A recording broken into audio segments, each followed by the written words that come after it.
You have a Davison, a George, and a Riddle.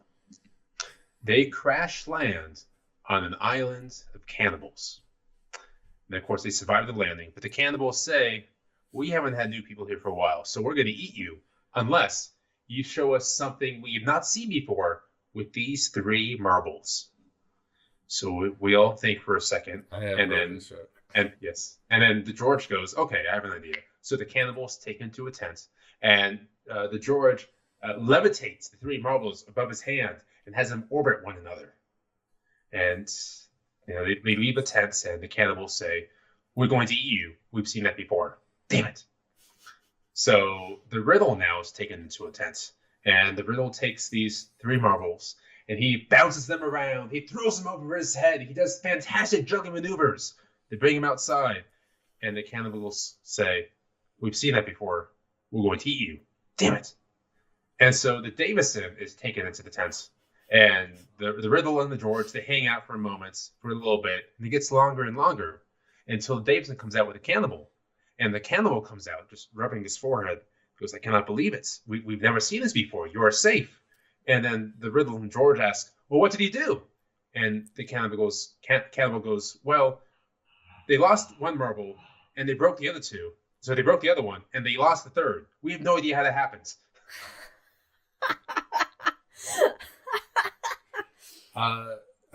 It's not Tom Riddle, by the way, Susanna. It's not Tom Riddle. It's not. It's me. It's not Voldemort.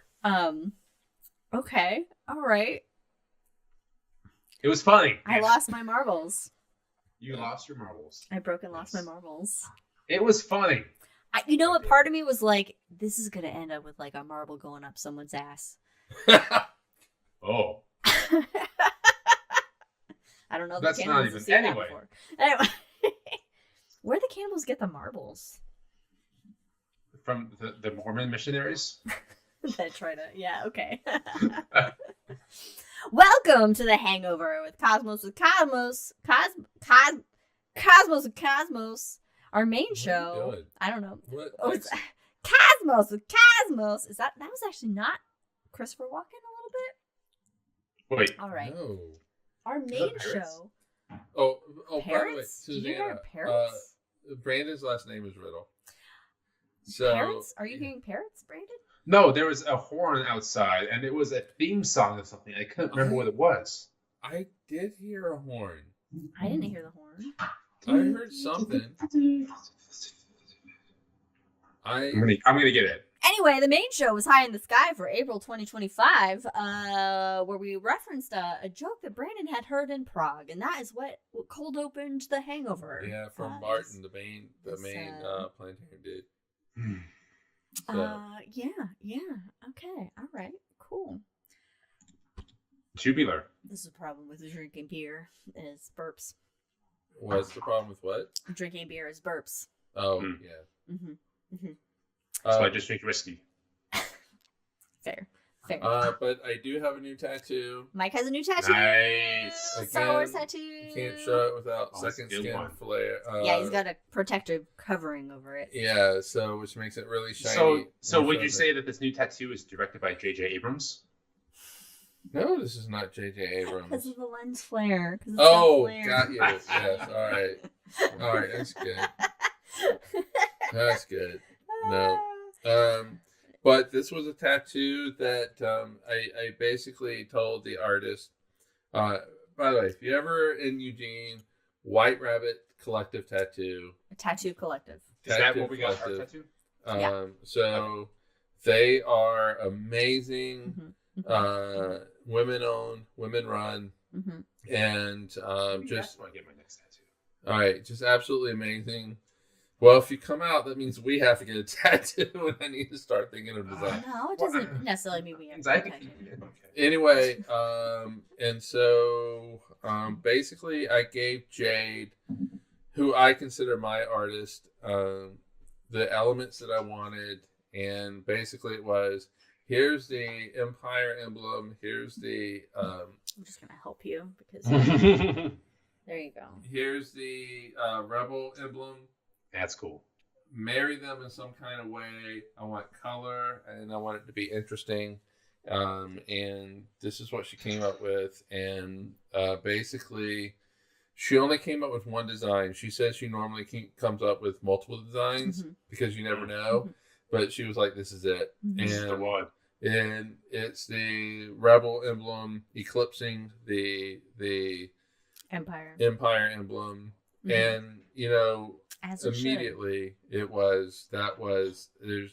it's more than just Star Wars, because it does really kind of feel like it applies today with Resistance and things like that. So I know that's a long story to answer your question of, yes, I did get a new tattoo.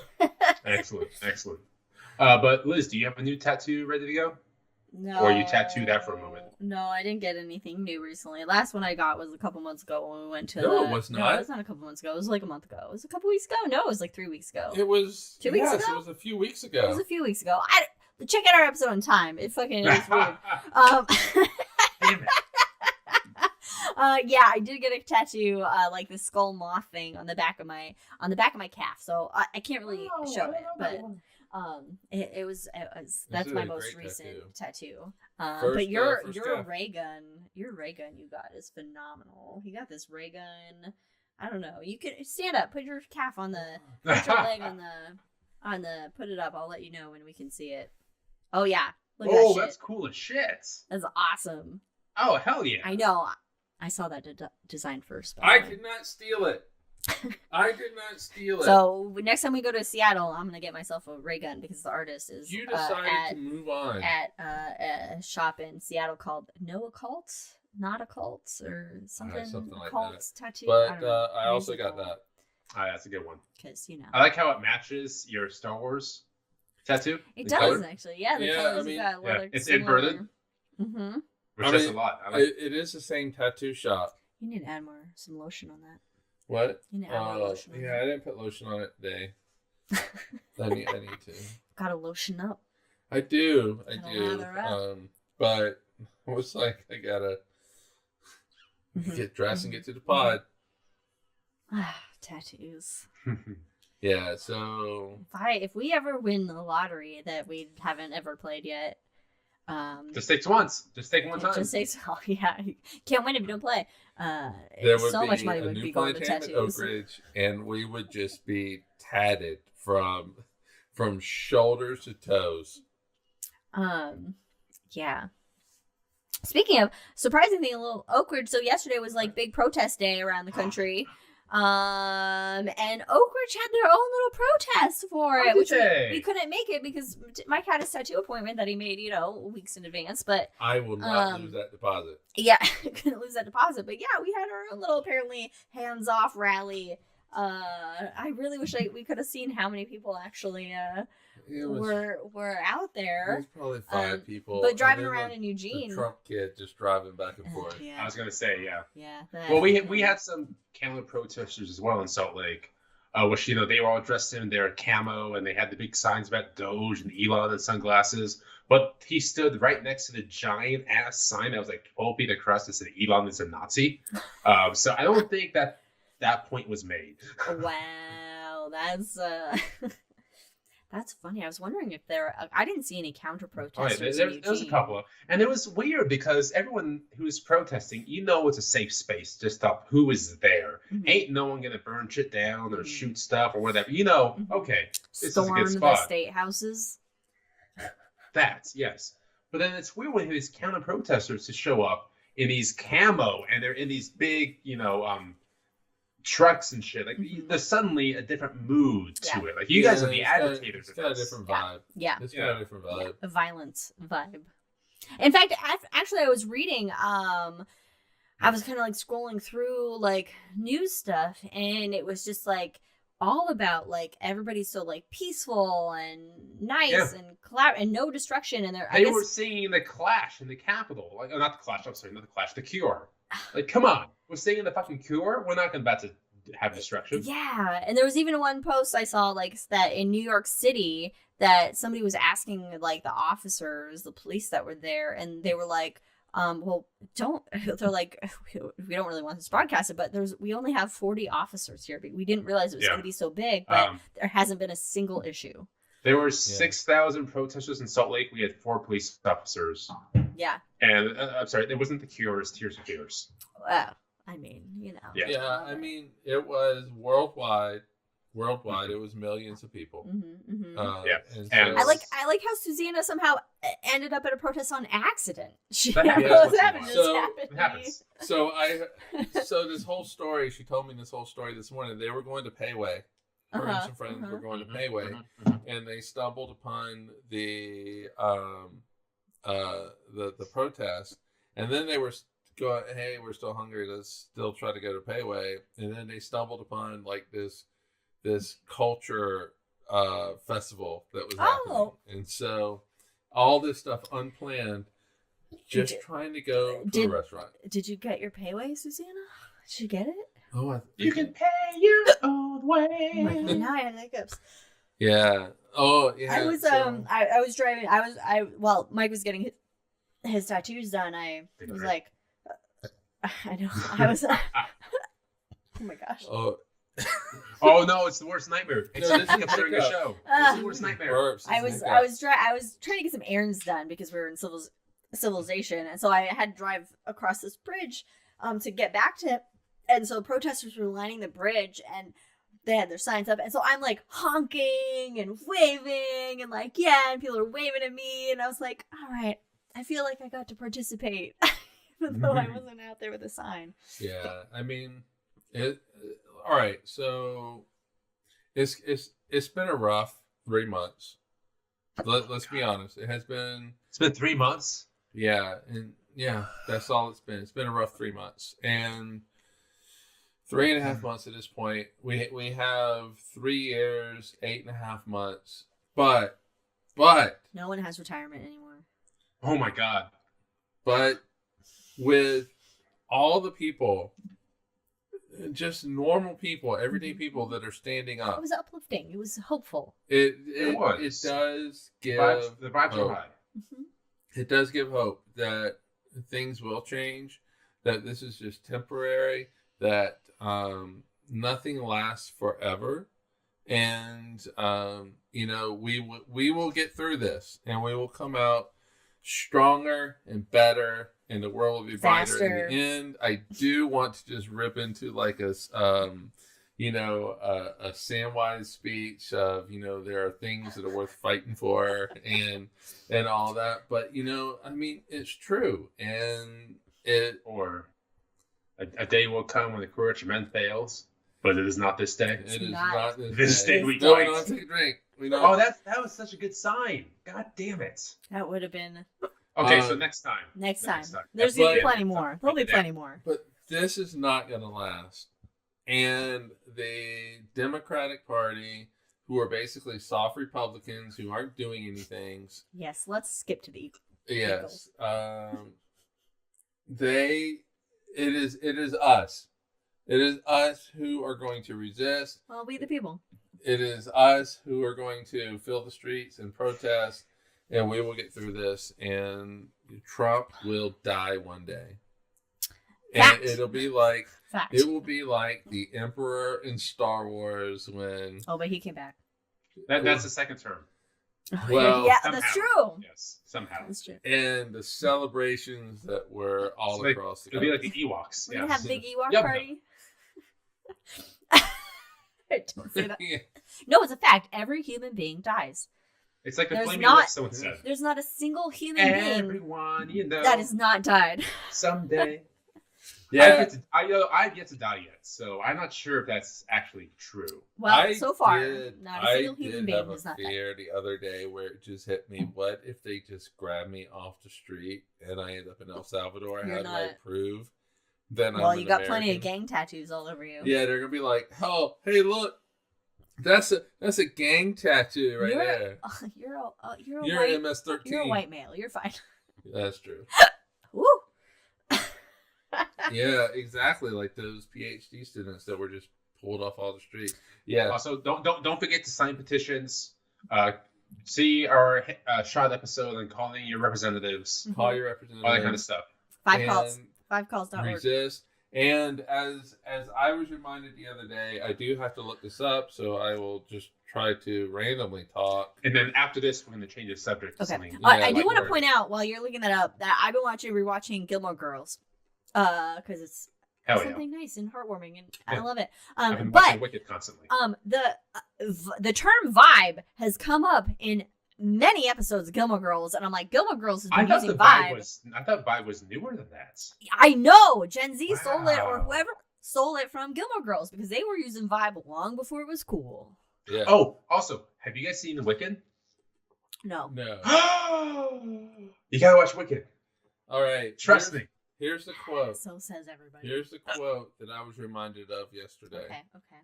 Living your life is an act of protest when they don't want you to. Oh, look at that. Yeah, that's true. It's like, no, seriously. All right, Brandon sent it to me. But it's a great quote. When we got drunk in Prague, I said that.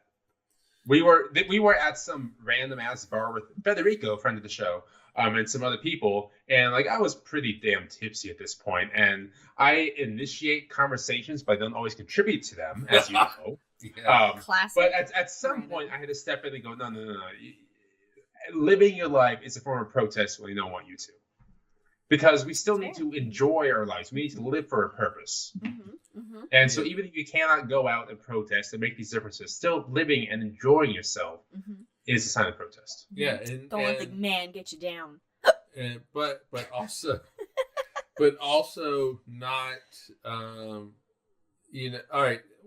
I mean, Trump, let's be honest, wants us to turn into like really a big North Korea, where everybody holding your breath. Not gonna do it. Anyway, where everybody looks the same, acts the same, and I refuse to do that. Maybe it's the punk in me. I don't know. Yes, and so no, be yourself. You look like a chipmunk. That's nothing wrong with that. There's nothing wrong with that. Let it be known. And yeah, and so being who you are, whatever who you are is a great way of protesting everybody looking the same, having the same haircuts, all being patriots, whatever the fuck that means. And all that. One of the things.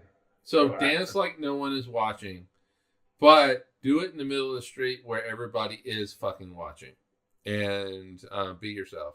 Yeah. When Trump was first elected, I memorized the Emerald Lazarus poem. The Statue of Liberty poem.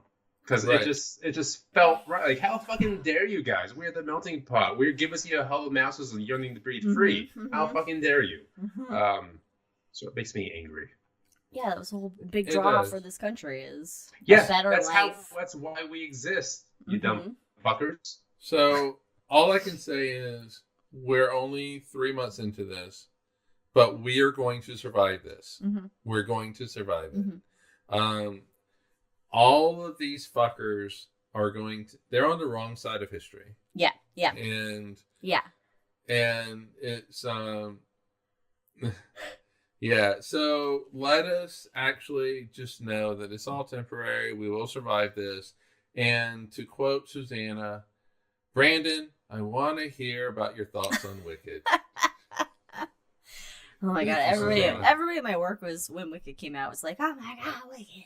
I do want to watch it because we have it on Plex. It's on Disney. It's on Plex. It's on Disney too. I can confirm that. It's on Disney as well. It's out on Disney. Yes. So I have tickets in 2 weeks to go see Wicked live. And I'm very excited about that because I have no idea I know how it ends. Wait a minute. I know how Wicked ends. Yeah. But Wicked you gotta enjoy the full ride. House meets Witch. Well, that's a different witch. That's a different witch. That makes her. Wait. Which witch? Isn't it the Wicked Witch of the? It's her sister. Oh, it's her sister. Elphaba's sister or whatever. This is like the backstory to Glenda and. It's on Plex and Peacock. So for everyone else, not between myself, Mike, and Liz, it's on Peacock. It's on Peacock. Okay. Susanna's on my Peacock. No, wait a minute. She's not on my Peacock. She's on my Hulu. Yeah. Wait. Ready? I don't. Who's reading the book? Hey. With things. And you know That's what? cool. The neat thing about it, there's a map. Ooh, you do It's all very exciting. You do like a. Okay, all right. We were watching Jeopardy, and there was this lady who was like all about maps, and she said something, and then you said something, and then I was maps? like, yeah, and then I was like, and then I said in my head, while all this was going on, I said in my head, I like maps. Oh, there was another lady that was talking about, I forget what it was, and I was like, oh, Brayden and her would get along because it was like something. No, it was, she did something with. You mentioned it a few times. Was it the librarian or something like that? No, that was a different one. That was like, oh, this is yeah, and it was lamp. But like I don't know. It's like maybe she was. I mean, maps are. Where she made the maps. She spent her free time. She was a cartographer. She would take maps and then make different things that was like the amount of like whatever in one area or whatever. So she would like make different like maps many, of different. Like what states had dogs and what states had mainly cat owners. Yeah, like something like that type of. Type of like map did Maine statistics. have a bunch of Maine Coons? I see what you did there. But I was like, oh, I like maps. Yeah. I do I can relate to Bilbo when he's like looking at maps. Oh my God, yes. Yeah, and I do love maps. One map near me that I can see. 2 maps near me. I have 3 maps within arm's reach of me. I have that. We have to. All right, Susanna in the Hangover. Lord of the Rings references. Yeah, we don't drink because. I mean, all we do in Hangover is quote Tolkien. That's what this is. Yeah, so we suspend the rules. I used to have like that. I had that map that was like a I don't know 1500s like 1600s map of the world. One of my favorite maps near me is this map here. Hey, the golden record. I don't know where to put this yet. So it's next to me. I figured you'd find a spot somewhere. I realize it's really the only map we have in the house, but I love the Middle Earth map. Our Middle Earth map, in the Shire bedroom. It's in the Shire bedroom. Mm-hmm. Of course, I have. So, Susanna, if you ever wanted to get me a birthday gift, just get me a map, and I'll be like, like that. Yeah, we have a map of the Milky Way right here. If that's what you're. Elizabeth. Yeah. Oh, that counts. Look, you are here. Okay. We are here. This is. You can't see the light. It's too overexposed. It's too overexposed. But oh no. Yeah. Did you? I have another map that I think you guys gave me. It's on the wall, so I can't bring it down. But it's a map of the moon. It's a lunar chart, and I think you guys gave it to me. That might have come from. I think I think you guys gave it to me. Yeah. Nobody is listening to this podcast. Yeah. I got that inflatable moon map. Yeah, I do love maps. I don't know why. Wait. What's your favorite map? I like the like medieval maps of the world because they're just like how they're drawn out. Monsters. Yeah, I like those kind of maps. I think it's because when I was a kid, I would go out and I would look at the stars. This is no lie. I'm not kidding with this. And when I was a little kid, I loved the stars. I loved the planets and all that kind of stuff. They were basically my favorite things in the universe. And I would love to think about I would see the sky and think, oh, Beetlejuice, what's it like being there? What does the sky look like there? And so maps are ways of doing that. It's like I can look at this map and go, I wish I was in New Zealand. What does the world look like? What does the universe look like from that location? It's perspective, orientation. Yeah. It's imagination. Captain John Luck Picard. All right, hold on. Yeah. Am I missing something? You just spelled it wrong. It's fine. But yeah, and so that's what maps do for me. It gives me a window to a new place, especially something like a map of Middle Earth, which is this just foreign world.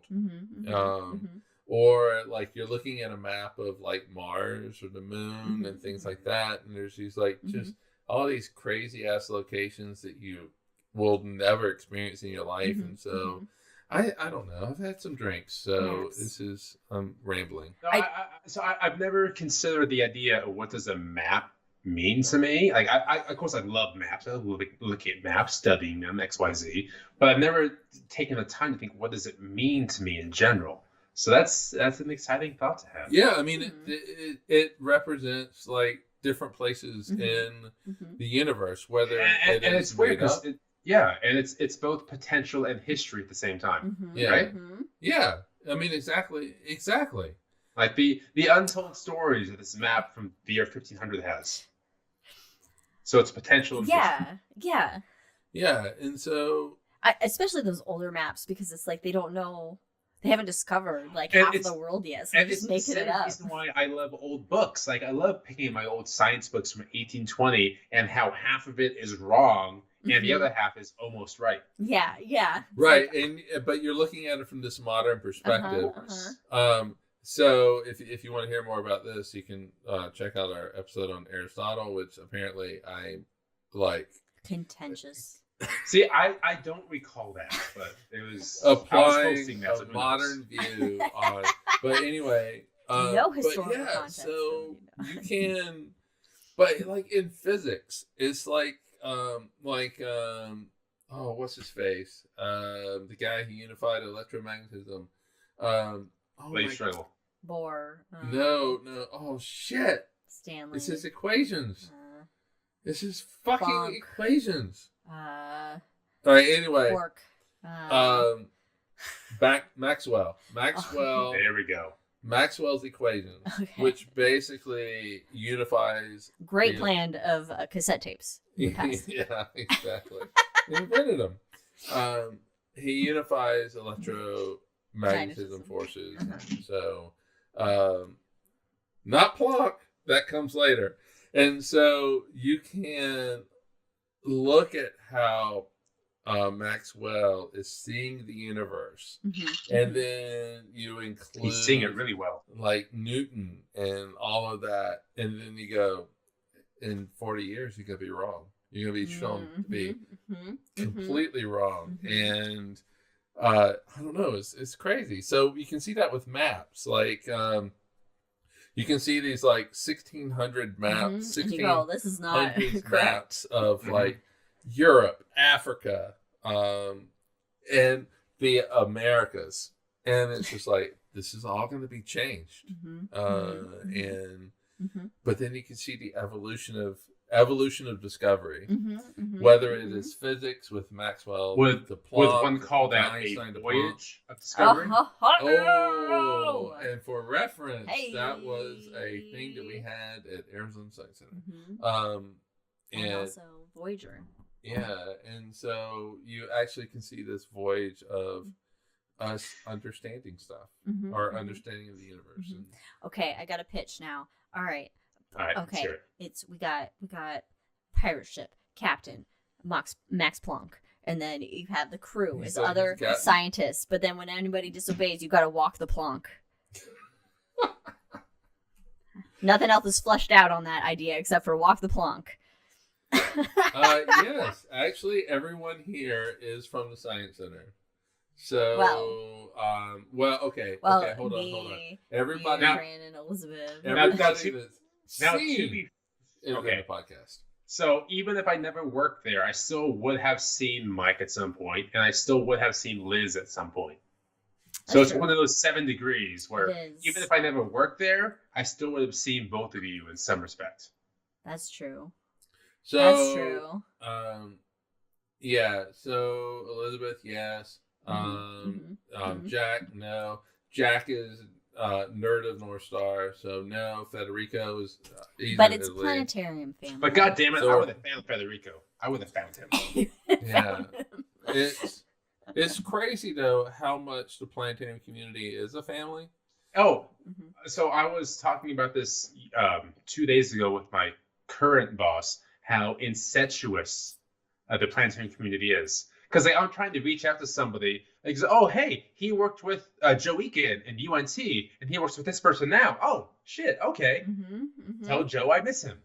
So it's funny, once you're in the planetarium community and you start making those slight connections, like you're 2 degrees away from anybody in the community. Yeah. I mean, it really is. It's tight knit.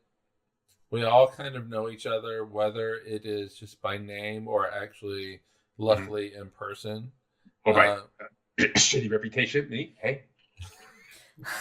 And so it's. I don't know. It's like a family.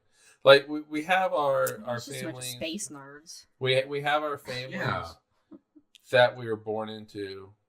It's our chosen family. And then we have our chosen families. Space family. And so a lot of times, like, you do hope that the family you're born into hopefully is also a chosen family. It doesn't always work out that way for some people.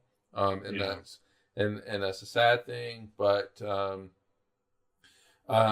yeah, and so you do have your chosen family, whether your chosen family is LGBTQ plus and a bunch of letters that have been added, or that's what the plus is for. That's the plus. Yeah. That's what the plus is for. Yeah, but you can only say so many letters at once. But then they keep adding letters. We can tongue twister. What if we replace the plus with the multiplication factor? Times. Yeah, Exponent. Or whether it is your for Susanna, for the OT world, or the planetarium world, we have all OT meaning occupational therapy. Yes, we Thank all you. have these. I did not know that. Okay. We all have these, chosen families that we belong to, and it actually is what makes the world brighter.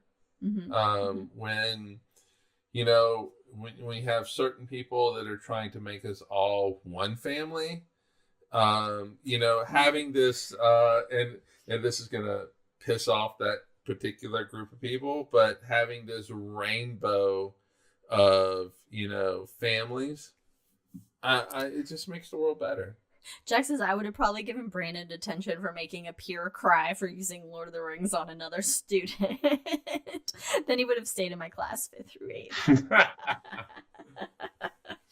I'd stay in Jack's class all day. Oh, absolutely. Oh my gosh. Especially if you're making those cookies. Does he take those to class though? Oh my god. Can we work at your planetarium? Like, I don't want to move to Iowa. I feel like Jack could just like make candles, but then just all the scents that are just in his house can just be infused into the candle itself. Oh, that would be great. That would be great. I don't know. No one knows. That's why we're hearing this crazy rotating ball of rock around a really hot thing. That'll be here no matter what we do to it. For at least another, roughly, 2 to 4 billion years, depending on, Yeah, unless we drop expansion. a real big ice cube on the surface of the sun, then we'll win. Real... Like a real big ice cube. How big of an ice cube would you need to cool the sun? Oh my god. Would a really big ice cube cool the sun? How big of an ice cube? Would an ice cube would matter? not. Adding mass to it. Okay, that's all right. The key, but here's the thing. It might cool the surface. But you're adding mass. Oh, but not the internal. It's mass, not nuclear fusion. But up underneath of that is so you're that actually fusion. On the great what do you really call that? What do you call that? In the great seesaw of hydrostatic nuclear fusion, you're actually adding the mass. So the temperature doesn't matter at all. Oh. It's the mass. Unless Nope. But also nuclear fusion's going on, so whatever dip in temperature is temporary. You know what the wildest thing is about stars? Okay, wait. Let's think about this for a second. All right. So I'm going to say the pure fucking size of the star. A million Earths fit inside the sun. That's wild as shit. But that's our sun. But then you have like little red dwarfs that are small for stars. What about white But dwarfs? then you have like really, really big. I like how Jack's like. I mean, what would be great if you said 42 iron dip Skittles units. Oh yeah, because iron that'll stop that nuclear fusion. 42 trillion, not nearly enough Skittles. Not nearly enough. We've done the sun and Skittles. We've done it a couple times. Yeah, I should look. Is that on the cloud? Did you have the control panel page on the cloud? Oh, okay. For the cloud, by the way, this means Digistar Cloud. Cloud. Planetarium thing. I don't think that I put it up on the cloud. Can you put it on the cloud for me? Okay. Or at least send me the page. Just send him. All right. Yes, I will put it on the cloud. So one of the things that just blows my mind we have about to stars. Tell what this means? I created this thing for the Planetarium where you could press buttons on this page and it will tell you how many Skittles fill that object. Is that it can take like a photon 100,000 years to reach the surface. More than that, yeah. More than that, the million years. I can't remember what it was because it's been a while, but like to reach the surface of the sun. Because there's like a hole, it goes down and then up and then out until it finally reaches our eyes, which takes 8 fucking seconds. 8.5 minutes. 8.5 minutes. God, I can't with the things. But welcome to the Hangover. 8.5 minutes to reach us, but that photon that hits you and gives you skin cancer, it's been fucking trying to escape the sun for like 1,000,000 years. Yeah, and then it's like freedom for 8.5 minutes, and then it hits your eyes, and it's like, I'm done. But I have been rereading Red Mars, Green Mars, Blue Mars. Hell yeah. Kim Stanley Robinson. Yes. And so I am in Green Mars right now. And there is a part where... I'm sorry. Jack just wants enough to make the son a fun Cepheid. There's a part in the story where a character named Sax, who has undergone... Like basically, don't spoil anything for Elizabeth. She just got those books. Sax is heavy into science, right? Yeah, that was him, right? I thought it would be like so he's a science guy, and it's all about science and pure science and that type of thing. Pure science specifically is a difference in this one. And so, wow, you started in the middle. Wait. Oh, wait a minute. All right. No, you just had it and you bought it. But anyway. No spoilers for her. Oh, well, then I can't tell the story. But just know it's a really good story. And in a couple weeks. I haven't read it yet either. You know what? Maybe I should start reading it. Maybe that's the next book I read. I'm reading I started reading back Lovecraft's fucking thick ass. I'm on the I just finished The Witch of right. Dunedain. But something. Dunedain's different. But Lovecraft is heavy. It's dry. It's very dry. I pick it up every now and then, but I also got this Penguin book that's like about like stories of the undead that just go through like mentions of like ghosts and shit throughout like throughout historical texts and stuff, which is really fun and interesting to me, even though it's like would be bland for most people. Ghosts and shit, Einstein's Shadow, perhaps. Oh shit, who's that by? So it's about the first picture. A Black Hole, A Band of Astronomers, and A Quest to See the Unseeable by Seth Fletcher. I just started it. I'm very excited. All right. Well, they want to know the end of this story. I mean, it's not. Okay, close your ears, Elizabeth. No, it's not. All right. So Sax undergoes a like cosmetic surgery procedure, and so he looks different. He's one of the first 100 that actually lands on Mars. And so Sax this is many years later. He undergoes this procedure where it changes his look, and he runs into this lady named Phyllis, who was also one of the first 100. Mm-hmm. They don't get along or anything like that. There's this whole other story that goes with it. But god damn it, because we went in this different direction. I remember. So in his dealing with Phyllis, and after undergoing this cosmetic surgery, he changes his name, and it makes him an asshole. Yeah, and so it makes him have to change the way that he acts and interacts with people. So he has to forcibly change his personality. So he's on the spectrum. But there is a reason why he has to do this, which you'll have to read the books to find out. But if he wants to know more. But in this conversation that he has with Phyllis, somebody talks about light and how, because you said like it goes 8.5 minutes and then it enters your eyes and it's basically done. But then but in the book Green Mars, he talks about how light just happens to miss Mars on its way out, or you have one beam that's this photon that's going to miss Mars and go out into the universe and go out, but then some of it goes into your eyes and then is intercepted and then disappears from the universe. But he can't say that because that would tip off to Phyllis that he's really Sax and not this other personality that he's now has to be for other reasons, which read the book to find out why. Okay. Interesting. But don't just take my word for it. It's done. Okay, you're back. You can unmute. Unmute. I mean, you can unmute. You say to the muted person. I know. I really. It doesn't really, impact what I told. Doesn't really impact the story in any kind of way. So what we're saying is between maps and fiction is that the imagination, the idea of what can happen, it gives us a path towards hope. Yeah, I have dived into books. At least Green Mars, Red Mars, Green Mars, Blue Mars lately. How many times have you read them? This will probably be I think I'm on 3. Yeah, 3. Yeah. I don't know. I think it's just one of those stories where it's an easy read. It's got some science to it. Wait. Let's back things up for a second. So it does have some science to it. It can be an easy read, but if you're not scientifically literate immediately, there's some thought process that has to go into it. You have to think about, okay, what does this geology mean? Because he loves explaining. He's like Tolkien explaining a tree, but he's Kim Stanley Robinson explaining a rock.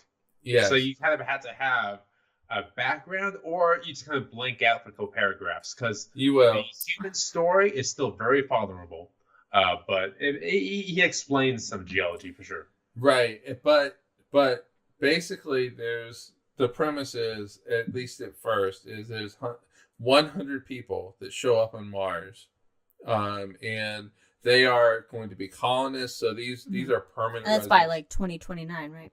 2030, 2032. It's in a couple years. Yeah, it's actually pretty close in time. But everybody's different, and it tells the story of how these, like, you have the people that do not want to change Mars in any kind of way. They're represented by this lady named Anne. Of course, you always got to have your like fundamentalists or your purists. Your purists, and then you have, which makes sense though. At the same time, you have all these different characters, and you see how it all kind of interacts and stuff. I mean, look, if you want a planet with like rivers and shit, just stay on Earth. I think a great future episode is for us to read the books and really dive into, hey, keep Mars as it is, or send people and settle Mars. I think that'd be a fabulous Should we episode. do like a once or twice a year, like a Cosmos book club episode or something? Well, we really should. I think the first book's really got to be Red, Green, Blue Mars, just because we've talked about it. But I do have to say, because Susanna brings this up, Harry Potter. Harry Potter, I realize that you do have people that go, well, I'm a fucking adult, I'm not going to read Harry Potter. Well, fuck you. But Harry Potter is a great series of books. You can apply that to, the real world. But we all know wizards exist. Expelliarmus. Yes, and so if you have read Harry Potter, reread it. You're going to get something new out of it every time. If you haven't read Harry Potter, you're just I don't know what to think about you right now. I but haven't read Harry read Potter. it, and you're gonna find. You're in for a fucking treat, Liz. My Katie bought me all the books. She gave me all No, the but books. you've seen the movies. Yeah, I've so seen the movies, you so know- it makes me a little bit like. no, it's No. very different. It's I know like it's getting a different. broad view. No, it's different. It's different, but you generally know the story, and you have an idea of what Harry Potter represents. You also have an idea of what Slytherin. What I know there's more to Voldemort. it in the You can books get that and the within 5 movie. seconds. Yes, no, but yes, And Hufflepuff for the rest. Mm-hmm. Yay. but definitely read the books because the books should give you so much more. I know. It's like reading Lord of the Rings. I haven't read You Lord of the get Rings all either. these extra details. Look, I'm a visual person. That's okay. That's okay. Books take me a while. I'm just 'cause saying, the fact that Mike said once or twice a year to have a CWC book club I said excites me. I said that. It was Yeah, my well, suggestion. I apologize. You know, Liz said that. I just I'm The a couple non-reader I am a couple suggested it. drinks in at the moment, and I like books, so let's fucking do that. That will not be the next episode; it will be a future episode. But this all plan excites that. me greatly.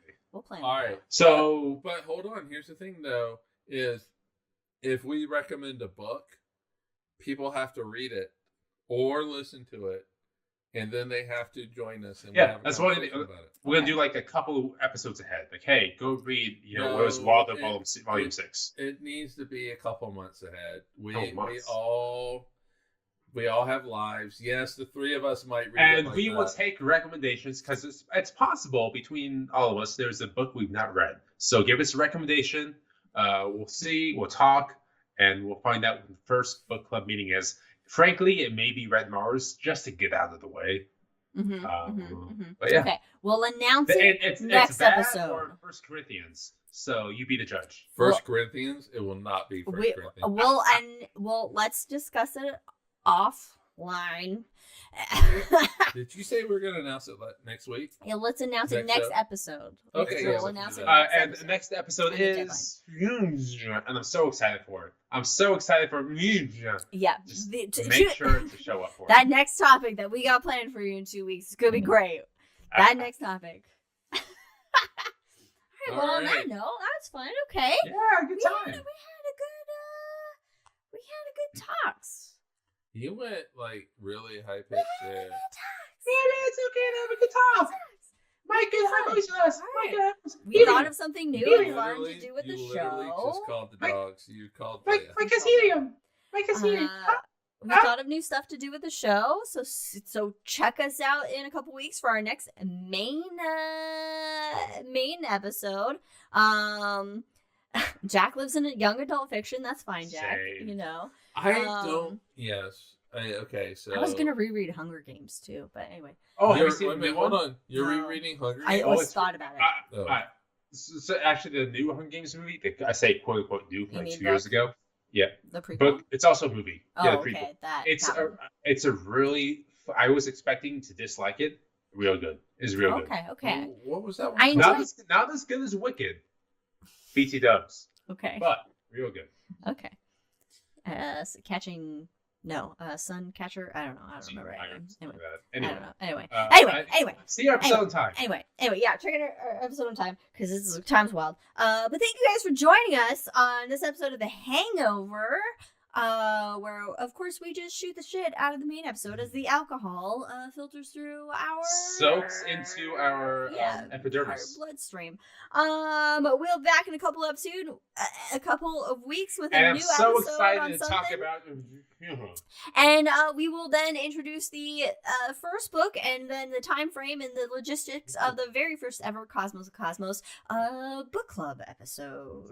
So stick around for that. Thank you guys for joining us. Follow us on all the things Cosmos. We'll see you next time. Cheers, Bye, everybody. everybody.